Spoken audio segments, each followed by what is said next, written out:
We are now ready to start session 4, Cancer, Opportunity for Competition or Collaboration. Please welcome to the stage our next session moderator, Robeta Lipson, founder of United Family Healthcare and vice chair of New Frontier Health, and she is going to introduce all of her esteemed panelists. Thank you very much. Let's hear it, please, for Robeta. Thank you. Thank you so much, and thank you so much to the Asia Society for giving cancer and healthcare in general a place on the program. I think healthcare is on a lot of people's minds. It's a very special time, having just come through these 3 years when healthcare has been front and center, and the problems of missed opportunities in collaboration have also been front and center on people's minds. So we're really lucky to hear. It's also been one of the great bright spots in the collaboration between the United States and China over the years until very recently.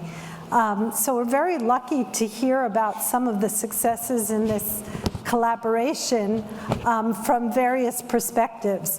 So Dr. Bob Lee, who's a senior fellow at the Asia Society Policy Institute and the ambassador to China and Asia from Memorial Sloan Kettering, as well as a professor there. So we'll hear from Bob from a scientist research perspective. We have Alex Ng, who's had a very wonderful career both in consulting, not-for-profit, and now with Tencent as vice president of Tencent Health. And I think he can have a perspective of an industry participant in the collaboration. And Kenneth Fong, who's the chairman of Tencent Ventures and the founder of Klontech. And he will talk to us from the perspective of an investor and what that collaboration has brought to us. So as I say, there's lots of great reasons for the importance of collaboration, not only in cancer research, but public health and healthcare, medical market in general. After all, the US and China are the #1 and #2 markets for healthcare business.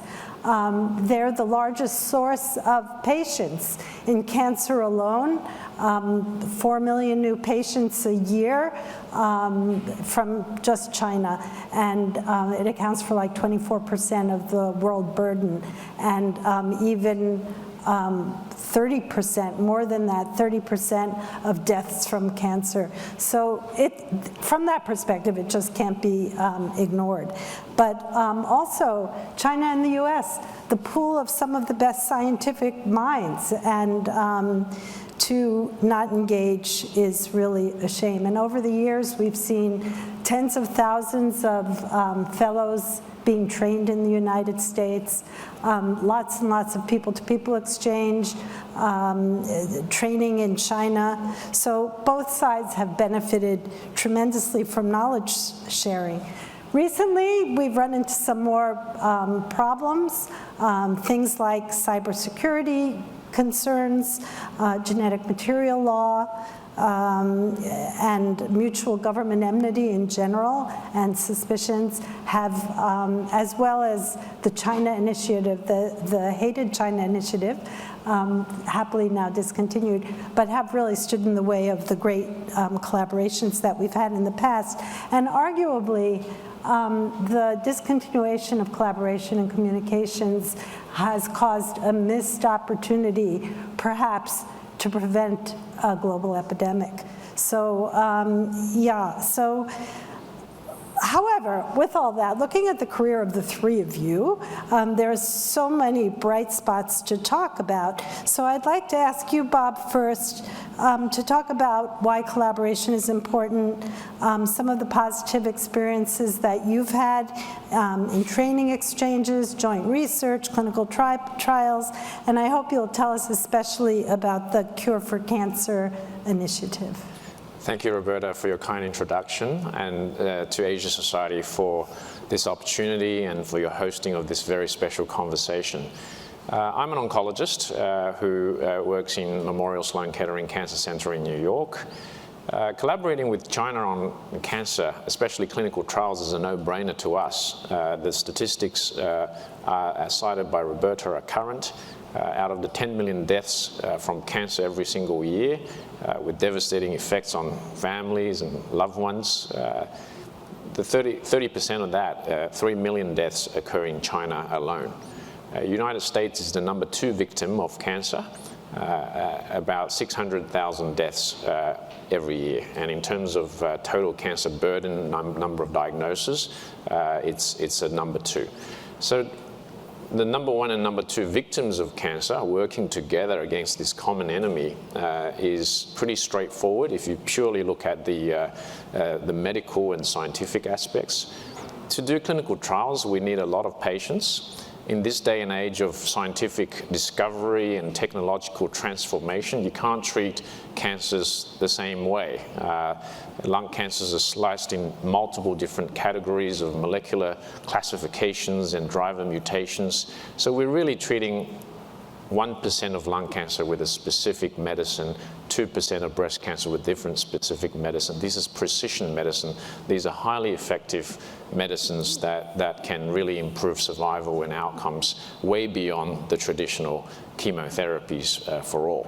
So to do that kind of research, really get to the cure, you need a lot of testing and you need a lot of numbers. You need investment in R&D to do the testing and identification of patients, getting the right medicine to the right patient. You need scale of population. So China provides that scale. If in the old days you do a clinical trial, it takes 10 to 15 years on average to just get it to approval, and most drug development will fail that process.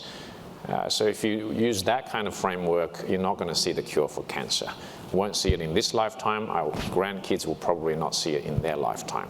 Maybe in a few hundred years we'll get there, but it's definitely not something we will see. But when you have the scale of population with China joining such clinical trial collaboration, we really can accelerate this process into a 2 to 3 year framework. The world record in cancer drug development is AstraZeneca's Tagrisso, which started from first in human dosing to FDA approval in about 2.5 years. This is targeting a specific form of mutation that drives about 15–20% of lung cancers, called EGFR mutation. And it happens, this mutation is much more common in Asians, especially Asian women who have never smoked. And with China joining the clinical trial and leading the international trial with the US and Europe, suddenly the accrual just got accelerated. I was talking to the head of R&D at AstraZeneca at the time, and they were just saying this. It was just incredible. When China had joined, we finished accrual, a few hundred patients in a space of a couple weeks. And then we quickly get the data and we submit for FDA approval. And it was approved in record time in the US, saving American lives, and subsequently approved in China as well, and the whole world got to benefit. So it makes a real difference having China, especially their R&D investment, the technological advances in this field of cancer biology, to really join the international fight against cancer. So my job as a lung cancer oncologist and also a drug development scientist, specifically doing clinical trials for tumors, we are partnering with academic institutions in China and also for biopharmaceutical companies from China and the rest of the world to accelerate international trials to cure cancer. And it's foreseeable. If you do drug trials in 2 to 3 years and the whole world with ripple effects across the ecosystem, and you do this routinely, then you're going to really see the cure for cancer. You're going to see it in this lifetime. And as difficult it may be, a relationship with China, You know, as an oncologist who deals with cancer every day, you've got to have that sense of optimism. You're dealing with the disease when the odds are overwhelmingly against you. And we have a real patient with cancer in front of me at every clinic visit. It's a real human being with cancer and the devastated families. We've got to turn this around, and we've got to beat the odds. And time again, with collaboration, with research, this can be achieved. And I see it with my own eyes, where patients with stage 4 metastatic cancer, it's pretty much a death sentence by the textbooks with few months of survival by any statistical definition. We see it time and time again through clinical trial innovation and breakthroughs. These patients are alive and working and looking after grandchildren or traveling the world 5, 10, 15 years later. And these are real patients of mine, and this is not sort of like a fluke. It happens in so many patients of mine. So we're really seeing that the promised land is actually not that far away. It's achievable in this lifetime, but there are certainly barriers ahead, and that's why I really commend Asia Society and the leaders here in this room to really explore practical solutions and how to navigate the obstacles ahead. And finally, as Robeta had mentioned, the Cure for Cancer movement, the more we do this work, the more we realize it is pretty much of an international movement. This is not something that started by MSK. We just happen to realize over, really it's built upon decades of goodwill between the two nations, decades of collaboration between scientists, physicians, and patients. And this is built upon the shoulders of giants. And now we also have multiple stakeholders beyond the academic ecosystem, from biopharmaceutical industry, from the investment community, and we'll hear from Dr. Fong, and also from government stakeholders, policymakers, regulators, all coming in to do their part. And everyone really has a role to play, because cancer affects so many of us. Many of us have family members and loved ones affected by cancer. So I think telling the story, even just telling the story, the importance of cancer clinical trials can make a huge difference. The C4C, or Cure for Cancer movement, is now, we call it the Cure for Cancer, we just give it a name, and it's on the Asia Society website.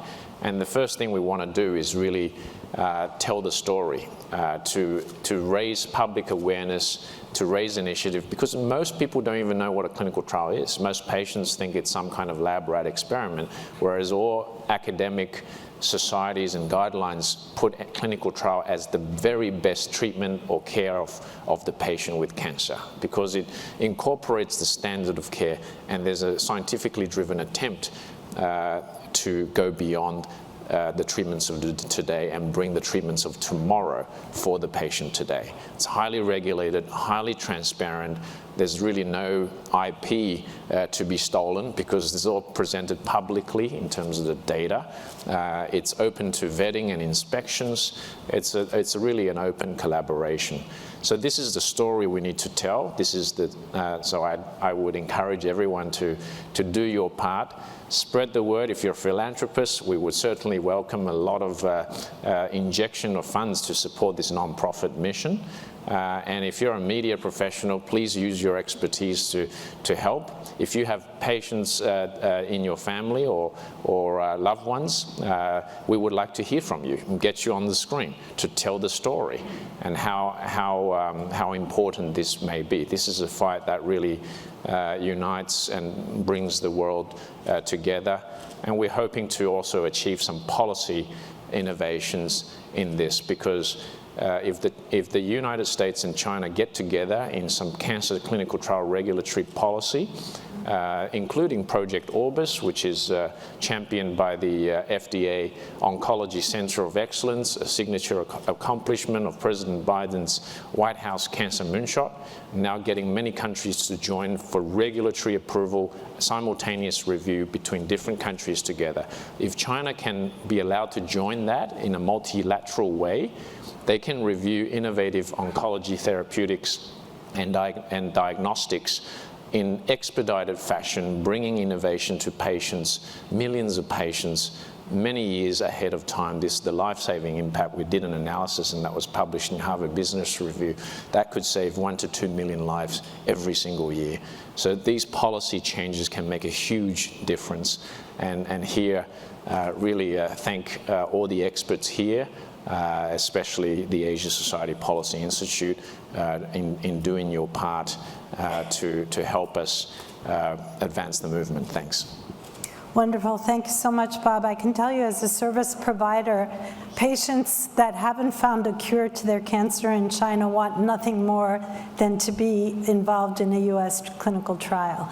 And those clinical trials eventually benefit the whole world. And unfortunately, China tends to come along a little bit late to the game, and drug approvals in China tend to lag 5 to 10 years behind the US. So if you can somehow figure out how to harmonize and convince China just to sign on to the rest of the world's approvals, that would be really benefit everybody. It would be amazing. Yeah. So Alex, from a little bit of a different perspective, you've been involved in Chinese healthcare issues for many, many years. Sometimes from the public perspective, I know you have a specific interest in public health, and now working at Tencent at the leading edge of technology. I wonder if you could share with us some of the positive experiences you've had in collaboration and some of the AI programs that are going on in China that might benefit the whole world. Yep, great. Thank you, Roberta, and thank you for the invitation. I think it's really lovely to be here. I think this week, every year, exemplifies what healthcare is, right? With the very famous JP Morgan conference here in San Francisco every year, right? Healthcare is essentially global, multinational. Now, I mean, the theme of the talk is really about US, China, but essentially healthcare is literally global because, like what Bob said, right? If you have a EGFR mutation, they don't really care what nationality you are. They don't care where you are, even what type of race of people you are, right? And this is just we as human. And to me, I mean, throughout my entire career, even within Tencent, right, we actually carried the same philosophy. Now, there's always been a huge international collaboration of talent, of knowledge. Now, at Tencent, well, we are very much known as a tech company, and I think the reason why I'm here, I mean, people are always surprised, right? Oh, we didn't realize that Tencent actually do and invest a lot in healthcare. And in fact, what we do, because if you look at where the world is going, right, I think where a lot of the best AI technology is being applied is actually in healthcare and the frontier discovery. For example, I mean, Bob talked about specifically about drug and clinical trial development, but sometimes understanding the underlying cause of diseases, identifying mutations, you need a lot of genomic sequencing and analytics. Like, for example, one of the things that our lab worked heavily on is, before it's just about sequencing, but now we are moving into single cell sequencing.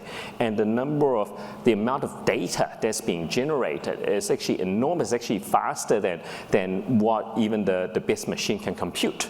And there, our team has been working with a lot of scientists around the world, right, on, well, with all the data coming out, how can we actually develop better AI algorithms to better actually harness and capture the data that's coming out so that we have a better understanding of diseases, right? And these insights, like what Bob just mentioned, right, it's written up, it's published, it's peer reviewed, it's published in Nature and Cell, just like any other. I mean, the IP is quote unquote open and free to all because scientific advancement does not happen in silo. It has never happened in silo and it will never be. But however, if we switch to the other side to a little bit of what Roberta is talking about, I think China faces a unique set of problems from a delivery of healthcare. And I think while disease impact the humankind is a global issue, but a lot of the times healthcare is very local because it is very complex. It has got to do with funding, insurance, access, the quality of medical care, it's very much intertwined, right? I think U.S., I don't have to tell you, like, has its own set of issues with its healthcare system, right? China has as well. And here at Tencent, we actually try to take an angle, right? Well, we are not in the business of developing a drug or doing clinical trials. We are also not in the process of looking after patients like Robeta and United Family. But I think where we are is that we actually see pockets of opportunities where we believe that, look, we see an issue within the healthcare system, and we think that technology may play a role. And let me give you just 2 quick examples.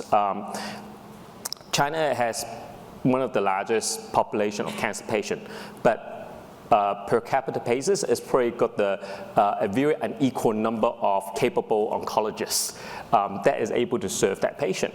Well, how do you actually fix the supply and demand mismatch? Now, if you've been to China, you've probably seen photos and videos and experiences of patients lining up to see doctors, right, outside the door to get registered. But the way the system works is that a lot of the times the doctor actually are not aware who's coming through the door to see them. And so the biggest mismatch is there is that a lot of the patients, they actually register and find the wrong doctors. While the doctors are happy to see them, they may not be the best physicians to look after that patient. Now, that mismatch was quite acute, and I said, well, this is where sometimes AI can help, where we actually have developed a sort of matching algorithm, and we actually implemented in Fudan University for a few years, right? And in retrospect, we actually survey and look at the schedules of the oncologists and say, well, before we implemented this matchmaking booking system, the oncologists would say that, well, only about 30% of the patient are the patients that I can truly help. Not that they can't help everyone, but given the subspecialty, this is so unique, right? They say, well, my very subspecialized expertise can only really help 30% of the patient that I see. Well, with this better matching system, we were able to increase this up to 70%. Now, I think this is just a very, very simple AI, which shows that, look, there is something that technology can do to actually solve real-world problem. Now, a second problem that we are tackling right now, and our AI is actually, we're going through clinical trials right now, is there's actually a lot of cervical cancer burden in China, especially in rural China, because they haven't been vaccinated against HPV with the vaccine. Now, with also the less training that of the physician that you have in rural China, how do you actually solve the burden of cervical cancer, which actually impacts very, very young women, actually childbearing age women. Sometimes they may actually be over biopsy and over treated.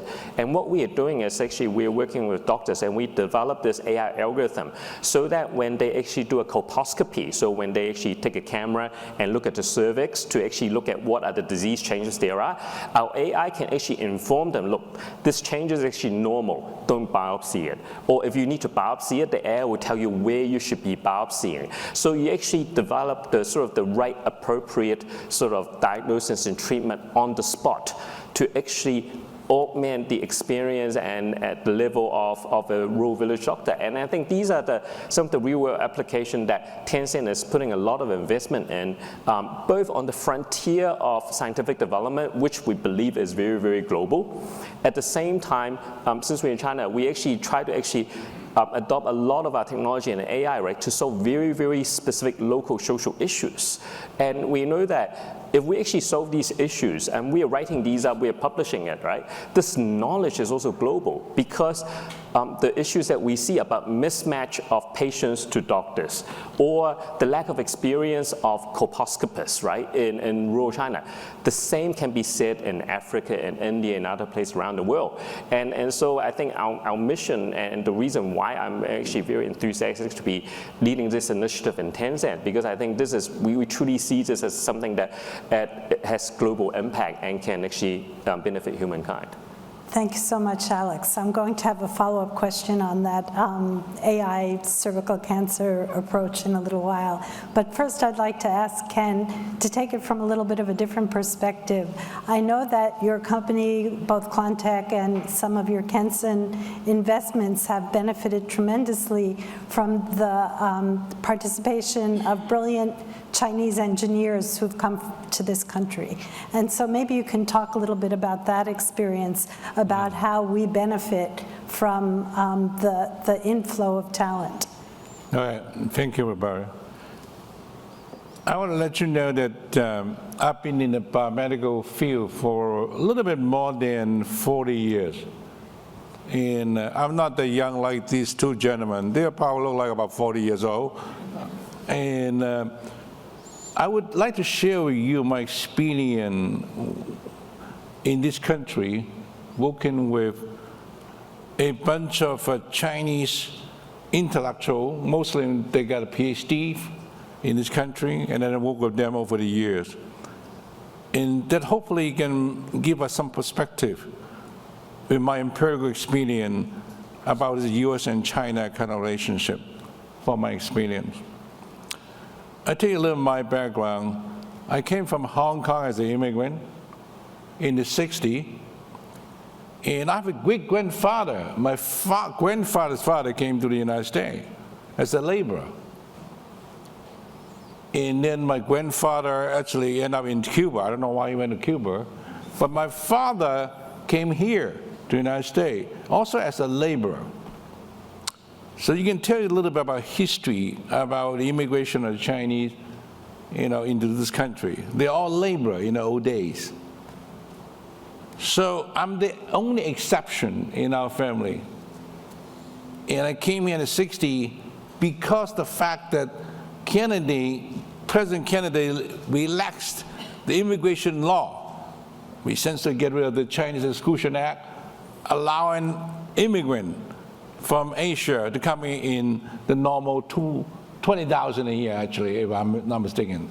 That's the reason I got into the United States in the 60s, because my father got me into here as an immigrant.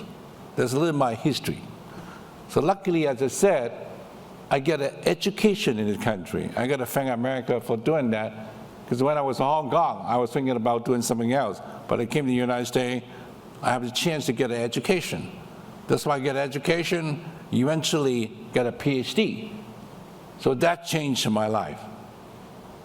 I gotta let you know that this is the greatest thing in this country, which is higher education, which has to change our life and many people's life. So I started the company, about the company in 1984. 84, that was quite a few years ago, I guess, right? Yeah. And at that time, not too many Chinese actually immigrant from China here. Actually, they begin to come from China to the United States in great mass along approximately 1980, early 1980, right? And that huge number of Chinese talent coming from China changed the landscape from China, and also changed the landscape in the United States as well, because the numbers are huge over the years. And I started in 1984.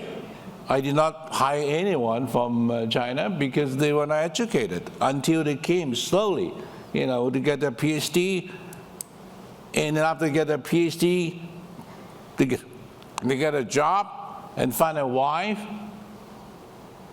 By the time, actually, they get everything finished, which approximately 17 years, approximately on average, when they land in the United States, they want to look up at the opportunity, whether or not I should start my company.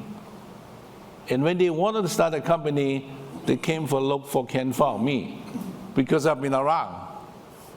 So that is why I work with a very huge number of Chinese nationals. They get their PhD, and after they got that, and they get into the, putting a family together, the job together, at that time, when they kind of exhaust about their prospect, they came to see me. That's why we started a company together.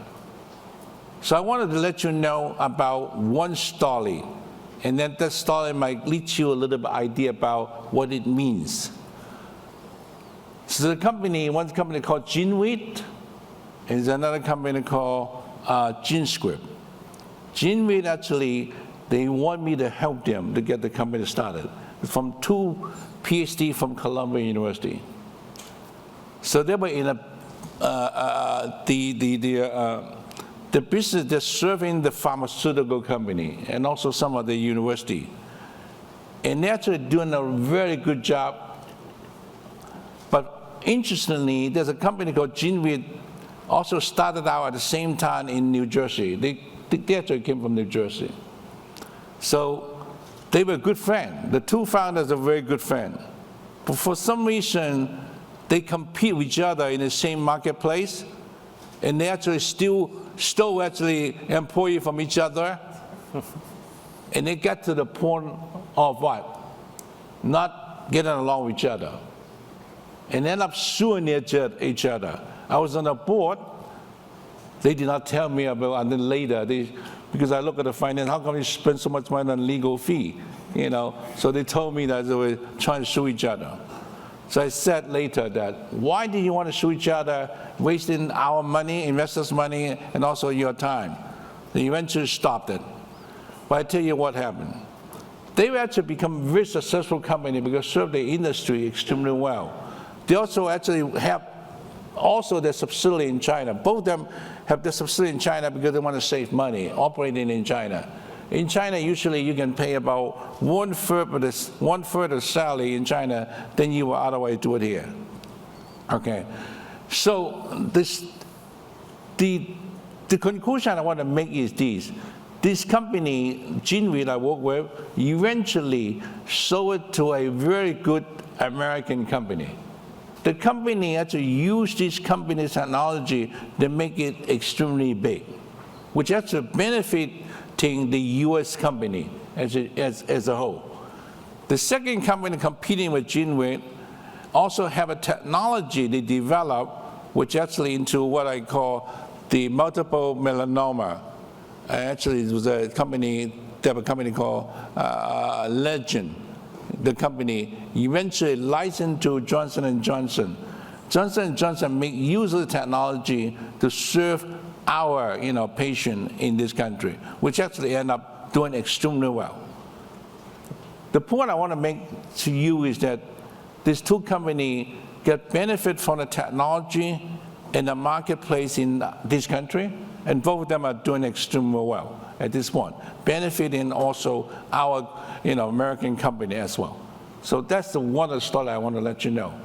Thank you, that's wonderful. Yeah, so it's no question that the results of all of those cases that you've mentioned are benefiting not only us, but globally. If we can come up with cure for diseases, including cancer, amazing. Unfortunately, we've been facing a lot of headwinds in the last few years based on cybersecurity concerns, genetic materials rules, regulations about where we can store data and what kind of foreign data and Chinese data can be pooled, and the terrible Chinese initiative, which sent some of those brilliant engineers out of the United States. I wonder if just 2 minutes each you might say how you're overcoming these issues and if you're optimistic about it. Thank you, Roberta. So the Memorial Sloan Kettering Cancer Center and the Chinese Thoracic Oncology Group started collaborating in 2018. That's when I was also appointed the physician ambassador to China and Asia Pacific. It's a completely new title from our institution's 139-year history. So it's a different state of mind in terms of our approach to China through collaboration. It's also the same year that the Department of Justice started the China Initiative, which subsequently led to lots of purges of scientists, especially Chinese American scientists in the U.S. And many institutions were affected, including MD Anderson, Temple University, Moffitt Cancer Center, MIT. It was a high-profile case. It was subsequently dismissed. and also University of Tennessee, and that was thrown out of the court. It was a case on Doctor Who, and then subsequently the DOJ dissolved the China Initiative only last year. But this is the environment that we're operating under.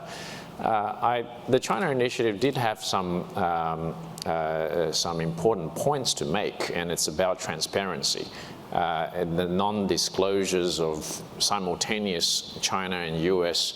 IP development and the murky waters that was done under needed to be brought to light. And that was an important point made by the DOJ and the NIH and so forth. And I think we do a disservice if we just keep everything under the table. So Memorial Sloan Kettering took a more transparent approach, that everything with China is out for open scrutiny. It's in the public domain. It's all total transparency. We also like to centralize our approach so you have more impact abroad rather than relying on individual faculty investigators, but we do it collectively and openly. And clinical trials is really one such approach, and it's the key critical step in translating discovery, scientific discovery, to life-saving breakthroughs. And it's done in an open, transparent way, completely subject to audits and reviews. So that actually does away with all the IP theft issues that were sort of mentioned in the DOJ China Initiative. And this is still the way forward in terms of collaborating with China, just with total openness. There's, of course, still a lot of obstacles in terms of data sharing and genetics, but these are all things that we can address. I mean, they are really not national security issues. So there are ways that if we leverage the wisdom and the intellectual capacity in this room, I'm very certain that we can find a path forward. Well. Excellent. Alex, how about you? AI is a tough one. Data sharing, storage. And I think actually all countries face similar problems, right? Like just like the U.S., you have a specific HIPAA law, right, for healthcare information. I think for China, actually our collaboration around the world, I think there are different machine learning approaches like federated machine learning, right, that allows people to actually own and protect their own data, but does not actually prohibit people from collaborating together. Like, so I think there are definitely more bureaucracies and processes and hurdles, and just like Bob said, yes, there is just a few hurdles and hoops that we have to jump through, but I actually don't see them as like impenetrable barrier to collaboration, right? At the end of the day, as long as you consent and your proper handling of data and you're being transparent how you've been doing it, to me, it's actually not a problem at all. At least it's not something that we actually face facing day to day. Good. I want to talk more with you about that. And Ken, final words? I would look at that from a bigger perspective. If you look at China and India, both countries represent 3 billion people, and which is about 37.5% of the world population. And actually, you go to China and India, essentially you're talking about a good number of them are STEM people. And that's to send the cream of the crop to the United States to study. We should actually leverage that to make the use of the talent to keep them here, to produce those kind of innovation where we need in this country. And that's very important. You know, this China initiative is not a very good policy to us at all. It scared them away, which is not good for our country here. Excellent. And let me give you 2 examples. You know that we have heard the news lately about hydrogen fusion, right? It's a big news, hydrogen fusion. You know who actually is the lead in hydrogen fusion? It's a lady called Tammy Ma, which is a Chinese American, originally from Caltech. And these are kind of talents very important to us. The second is about the Mars landing, landing on the Mars by the rover. It's actually done by a guy also from Caltech. His name is Cal Chan. So these people are extremely important to us to keep our innovative edge. And good, thank you. I think we have a few minutes for a few questions. If there are any, we have 2 minutes for 2 questions. Miranda in the middle, table 15.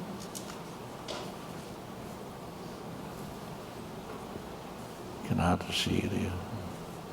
Thank you all so much for your comments and insights. I'm curious, as China has been facing the new COVID wave and what's been happening in terms of access to healthcare for patients, how have you seen collaboration and patient care taking place now, and how you foresee some of the patient care needs that are going to be following, whether cancer treatment is interrupted, really just insights on kind of how patient care may be disrupted or even facilitated through digital connectivity or AI. Curious to get your feedback on that.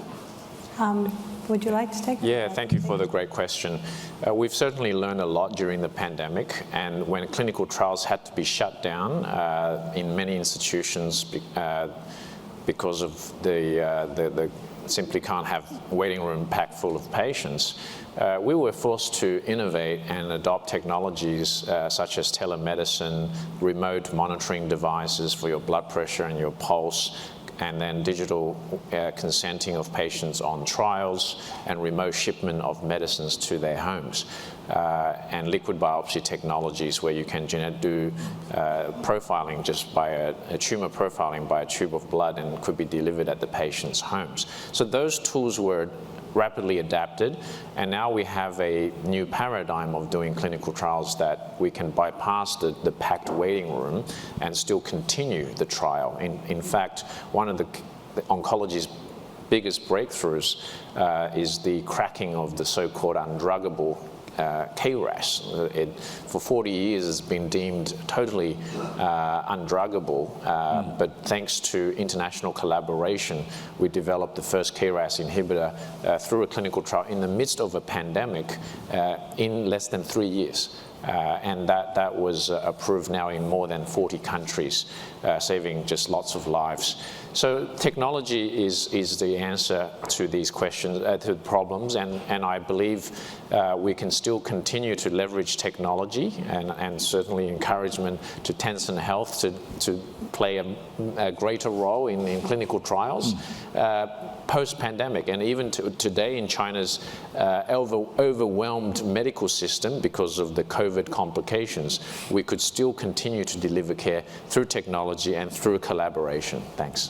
In fact, I think that one of the silver linings of the COVID pandemic has been a huge increase in the use of telemedicine in China, and I think probably around the world, but we've experienced it firsthand. So that's wonderful. Yeah, I think that we can conclude that not collaborating in the cure for cancer or healthcare in general will be definitely a loss for the whole world, and we have to figure out how to overcome some of those challenges that the government has put in our way and put our clever minds together. So thank you all very much. Thank you. Thank you. Yeah. Thank you very much, Roberta, for giving us hope and that silver lining. We really needed to hear that today. And congratulations on all the terrific work you all are doing. Come down this way for a photo, please.